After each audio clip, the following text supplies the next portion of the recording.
Je m'appelle Suzuko Nire. J'aurai 16 ans dans 3 mois. Notre famille compte 4 membres, mes parents, Toru et moi. Mon père dirige une succursale de la compagnie pharmaceutique T. Ma mère adoptive est céramiste, et mon frère ingénieur automobile. Il habite à Nagoya depuis la fin du lycée. Toru avait 11 ans lorsque je suis née. Il me choyait, moi, sa nouvelle petite sœur. Il m'emmenait partout et me présentait fièrement à ses amis. Généreux, calme et courageux, il était respecté par ses camarades. Dans notre quartier, les enfants m'appelaient la chouchoute de Toru. Heureuse, je rêvais de vivre auprès de lui pour toujours. Le problème était que je voulais monopoliser son attention. Je devenais facilement jalouse de toutes les filles qui parlaient avec lui, même de nos cousines Miyoko et Namiko. Cela ennuyait Toru, et il a fini par n'amener à la maison que des garçons. De toute façon, trop occupé par ses activités sportives, il manquait de temps pour une petite amie.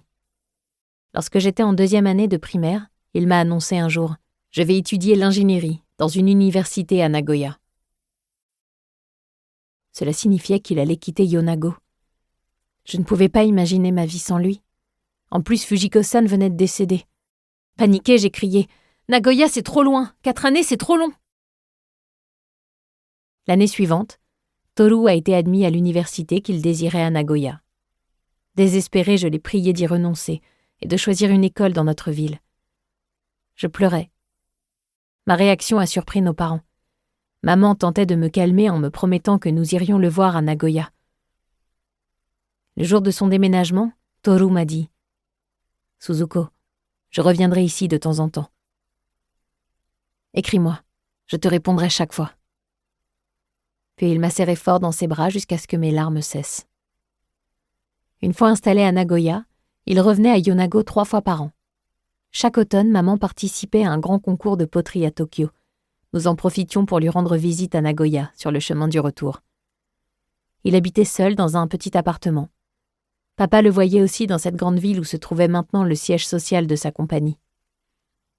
Après ses études, Toru a été embauché par son entreprise actuelle. Aussitôt, il a emménagé dans un autre appartement plus spacieux. Il s'est inscrit au club de karaté de sa compagnie, en plus d'autres activités sportives. Sa décision de continuer de vivre à Nagoya m'a fait un choc, car j'étais sûre qu'il reviendrait à Yonago.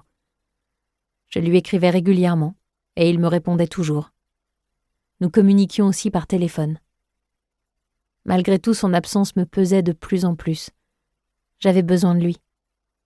Trop occupé, il revenait ici de moins en moins souvent.